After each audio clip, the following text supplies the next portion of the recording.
Joining us from Denver is Tom Gorman, a former undercover narcotics agent. He's currently the director of the Rocky Mountain High Intensity Drug Trafficking Area. That's a drug prohibition enforcement program managed by the United States Office of National Drug Control Policy. Here in Washington is the journalist and commentator D.L. Chandler. And with us from New York is the former head of the New York City Police Department and prison system, Bernard Kerik. Thanks to all of you for joining us. Bernard, over the past few decades, we've heard a lot about the war on drugs, a term coined by former President Richard Nixon. Looking at current levels of production and consumption of a drug like marijuana, would it be fair to say that this war has failed? Well, you know what? I think times have changed. I can't say if it failed or not, but I can say that times have changed. What people are feeling is acceptable today wasn't acceptable years ago. We've seen laws change in Colorado and California and now Washington, D.C. These things are, you know, there's momentum for legalization. Personally, I don't agree with legalization. Personally, I don't want to see anything that creates other addictions. But at the end of the day, I think this is something we're going to have to deal with in every state in this country. And more importantly, I think the federal ramifications right now that marijuana is still illegal federally is going to create major problems in some of these states where the legalization has taken over. Dale, what do you make of the war on drugs? As Bernard Kerik points out there, the reason for that war, the point of it all, has actually been removed, hasn't it? Well, of course it is, and I think it's quite useless because, to be fair to the war on drugs, the effect that it's had on the African-American community and communities of color has been detrimental. There's been a disproportionate amount of arrests in that community in regards to drugs. And when you think about narcotics, of course, there is an addictive proponent to it. But I still think that overall, that community being affected as heavily as it has by this war just doesn't really add up to what's going on with the other harder drugs like, let's say, heroin, of course, or cocaine, powder or crack.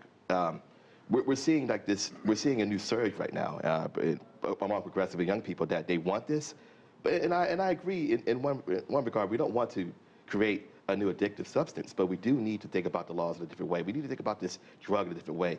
There has to be some kind of data that's showing that this isn't going to be some detrimental thing to society overall.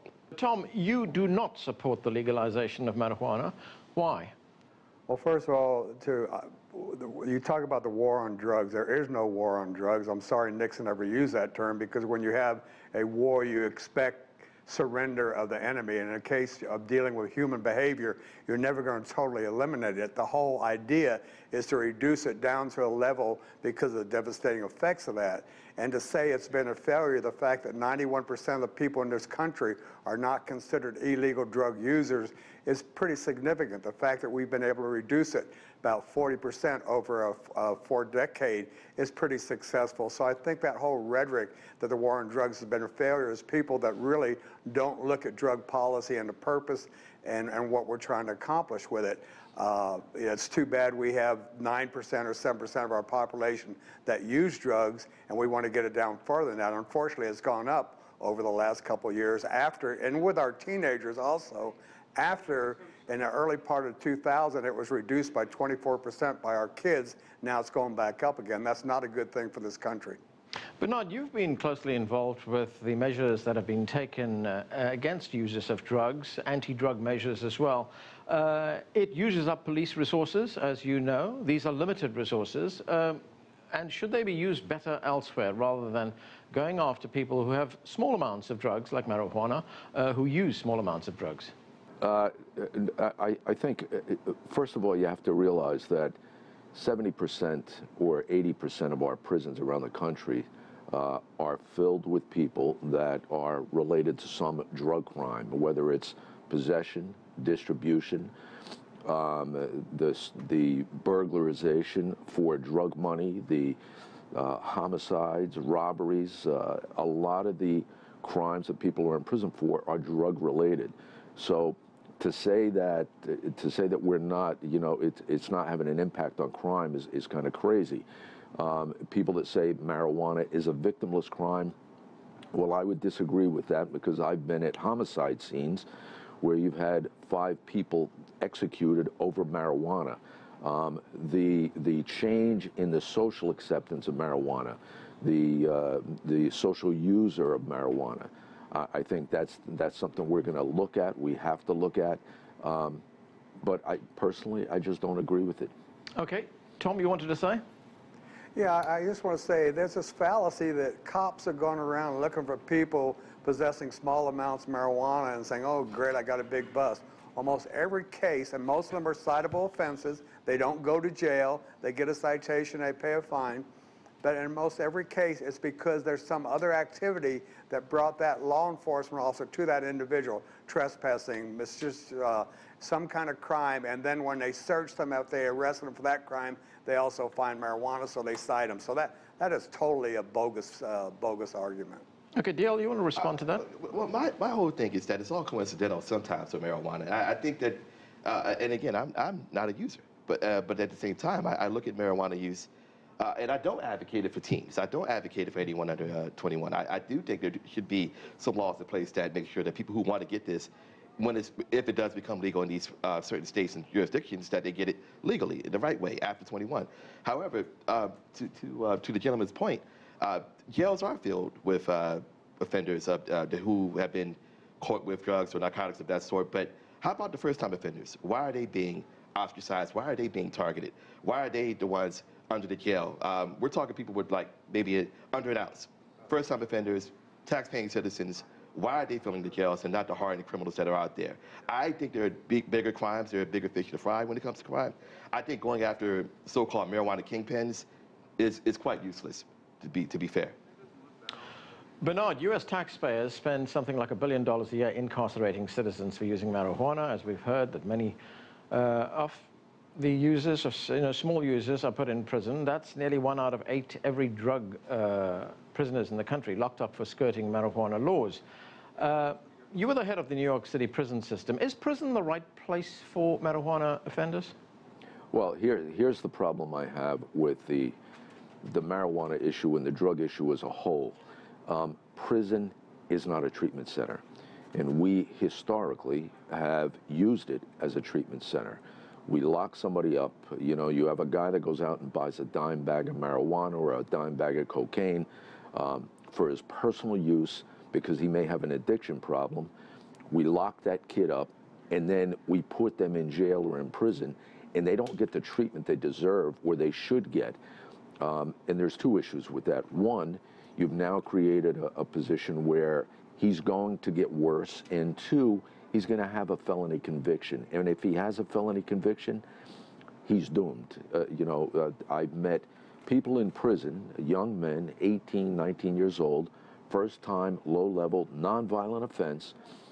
They get a federal crime, a federal charge that puts them in prison for 10 years, 10 years, 15 years.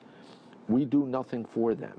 They get no real education, no real programs, and then you put them back on the street. If anybody thinks that's a benefit to society, that's wrong.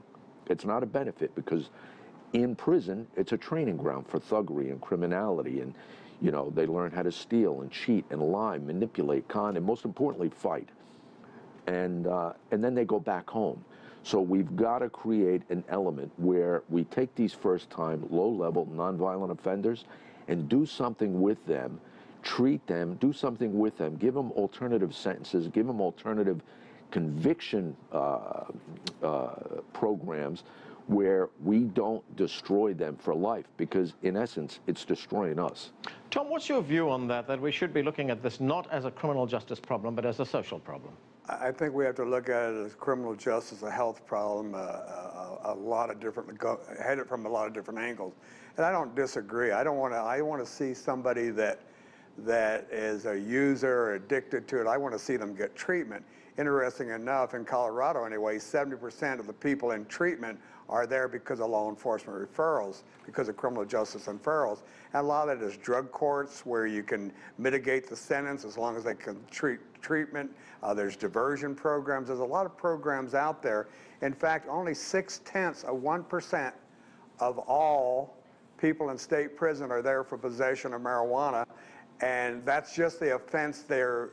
It goes on the books. We don't know what they plea bargain down, because under federal penitentiary, it's 1.6%, but the average amount they possessed was 115 pounds. That's not a user, that's a trafficker.